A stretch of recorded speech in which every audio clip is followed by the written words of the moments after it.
Bonjour à tous et bienvenue dans What. Aujourd'hui nous parlerons de quelques petits trucs insolites et peu connus sur la migraine. Et pour ceux qui se demandent pourquoi je ne présente pas son mécanisme etc, eh bien je répondrai à ça dans la vidéo. Alors c'est parti.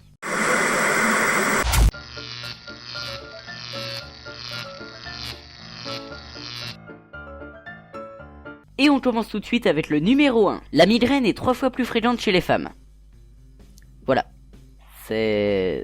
C'est toujours sympa à sortir durant un barbecue. Numéro 2. La migraine est une forme de céphalée. Oui, on peut croire l'inverse en disant que les céphalées sont une forme de migraine. Mais non, la migraine est bel et bien une céphalée. Putain, c'est quoi ces anecdotes à la con, nom d'une bactérie. Bon. Numéro 3. La migraine ne vous fait pas exploser sur un instrumental de black metal, comme ceci. Oui, j'ai le droit, c'est totalement vrai, vous pouvez vérifier sur Google. Numéro 4. Vous avez déjà eu des maux de tête? Ça fait mal, hein?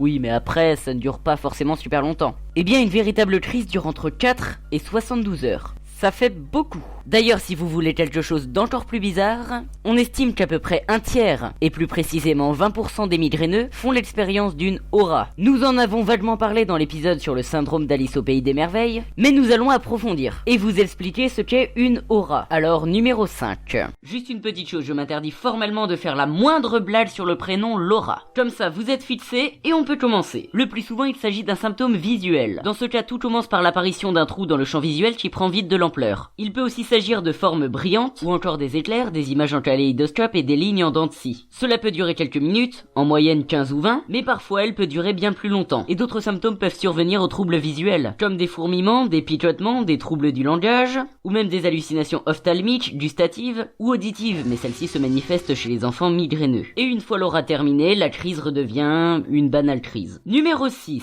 La migraine n'est pas un symptôme. C'est une maladie. Et c'est pour ça que je ne lui consacre pas un Watt, car je lui consacrerai un Webdical. Et pour l'anecdote bonus, l'Organisation mondiale de la santé classe la migraine 20e au rang des maladies ayant un impact sur le handicap et la qualité de vie. Et parmi les 10 premières si on considère uniquement la population féminine. Numéro 7. La migraine est une maladie héréditaire, qui débute entre 10 et 40 ans. Et d'ailleurs, en parlant de déclenchement, numéro 8. Les facteurs pouvant déclencher une crise sont le tabac, l'alcool, les odeurs, la caféine, le chocolat, mais aussi le fromage. Ouais, ça c'est plus l'anecdote à sortir durant une raclette party. Bon, après des déclencheurs insolites, il y en a partout, hein.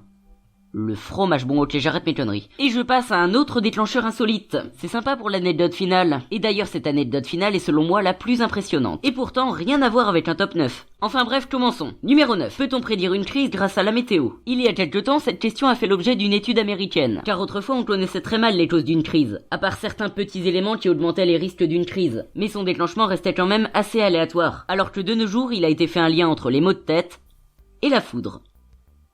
Je précise que ce n'est pas une blague. L'équipe du professeur Vincent Martin, de l'université de Cincinnati, bon, je ne sais pas vraiment comment ça se prononce. Bref, ils ont relevé la fréquence des maux de tête d'un groupe de volontaires durant une période de 3 à 6 mois. Ils ont ensuite comparé les résultats à la météo et ont découvert qu'il y avait 30% de crises en plus durant des tempêtes. Ce nouvel épisode de Watt est terminé. Alors certes, il a pris un peu de temps à arriver, car cet exercice est assez différent de ce que j'ai l'habitude de faire, et il y a quelques temps, j'ai posté un message sur ma page Facebook pour en expliquer les autres raisons. Mais on en reparle prochainement dans un hors-série. Bref, j'espère que cet épisode un peu spécial vous aura plu. Vous êtes libre de vous abonner si la vidéo vous a plu. Et pendant ce temps-là, moi je vous retrouve dans de prochaines vidéos.